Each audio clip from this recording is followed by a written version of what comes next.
नमस्कार साथियों, आप सभी का हमारे YouTube चैनल पर स्वागत है।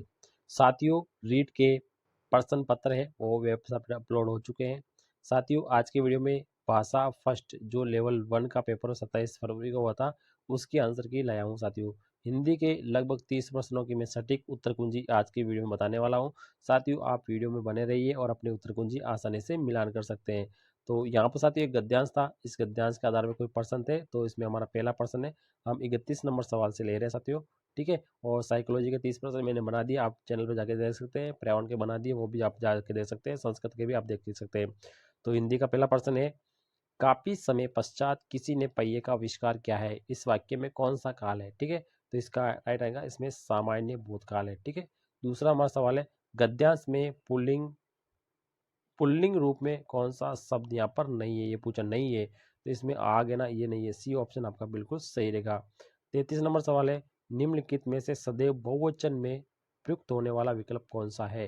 तो हमेशा ही बहुवचन में कौन रहता है, लोग रहता है। आपका ए ऑप्शन इसमें बिल्कुल सही जवाब आपका रहने वाला है। अगला हमारा सवाल है, 34 नंबर सवाल है साथियों, गद्यांश में प्रयुक्त बेगर शब्द का अर्थ आपको बताना था।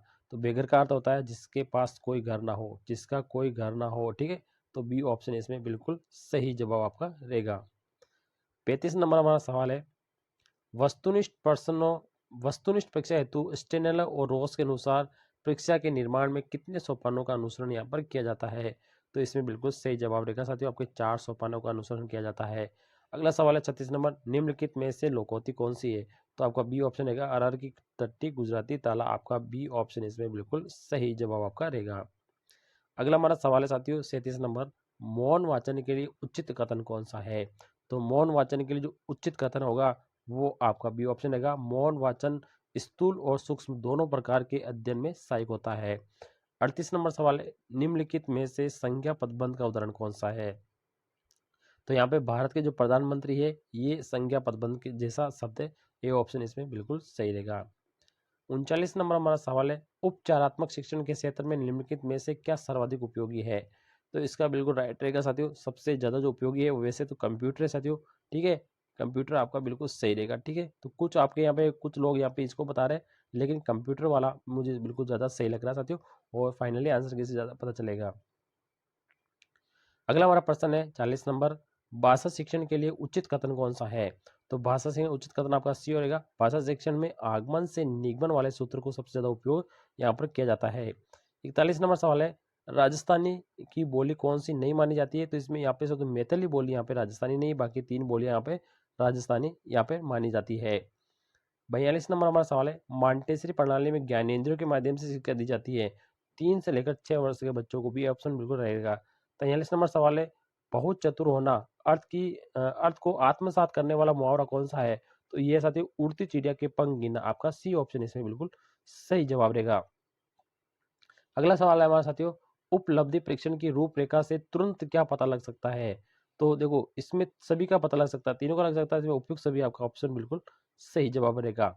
45 नंबर हमारा सवाल है साथियों, 45 नंबर है, किसी के द्वारा कही गई बात को ज्यों का त्यों लिखा जाने पर जो लगाया जाता है चिन्ह वो कौन सा होता है। तो वो आपका उद्धरण चिन्ह रहेगा, डी ऑप्शन आपका बिल्कुल सही जवाब रहेगा।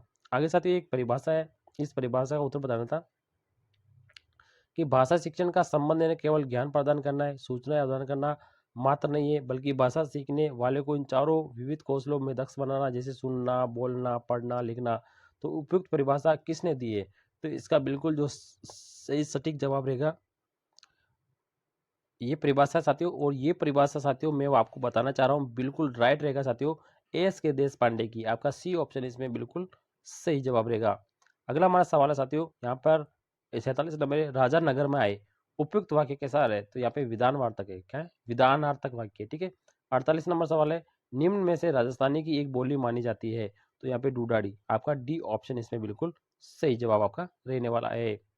49 नंबर हमारा सवाल है, भाषा शिक्षण के लिए अध्यापक को, ठीक है। तो पहला ऑप्शन रहेगा, उच्चारण संबंधी त्रुटियों की अवहेलना नहीं करनी चाहिए, ये ध्यान रखना चाहिए शिक्षक को, ठीक है। ये ऑप्शन इसमें बिल्कुल सही रहेगा। 50 नंबर सवाल है हमारे साथियों, जंगल के निवासी हिंसक पशुओं से नहीं डरते हैं, इसमें यहाँ पे विधेय कौन सा है, ठीक है। तो आपका हिंसक पशुओं से नहीं डरते, ये आपका विधेय है। आपका डी ऑप्शन इसमें बिल्कुल सही रहने वाला है। अब ये दूसरा गद्यांश है, इसके बारे में हम जवाब देते रहते हो। 51 नंबर सवाल है, निम्नांकित में से कौन से समूह के सभी सदस्य वस्त्र के पर्यायवाची है? तो यहाँ पे बी ऑप्शन रहेगा पट, चीर, अंबर, वसन, ये चारों यहाँ पे वस्त्र के पर्यायवाची है। 52 सवाल, भारतीय शब्द में कैसा प्रत्यय है? तो इसमें ई प्रत्यय, सी ऑप्शन आपका बिल्कुल रहेगा। 53 नंबर सवाल है, विष्णु की उपासना करने वाला वाक्यांश के लिए एक शब्द है, इसका वैष्णव रहेगा। डी ऑप्शन आपका बिल्कुल यहाँ पर सही जवाब रहने वाला है। इसके बाद अगले सवाल की तरफ चलते साथ इसमें लिखा है 54 नंबर सवाल है, परिश्रम शब्द में उपसर्ग कौन सा है? तो इसमें कौन सा है साथियों? परि है। कौन सा है? परि। डी ऑप्शन बिल्कुल रहेगा। 55 नंबर सवाल है, निम्नलिखित में से जातिवाचक संज्ञा कौन सी है? तो इसमें कर्षक जातिवाचक संज्ञा, ठीक है।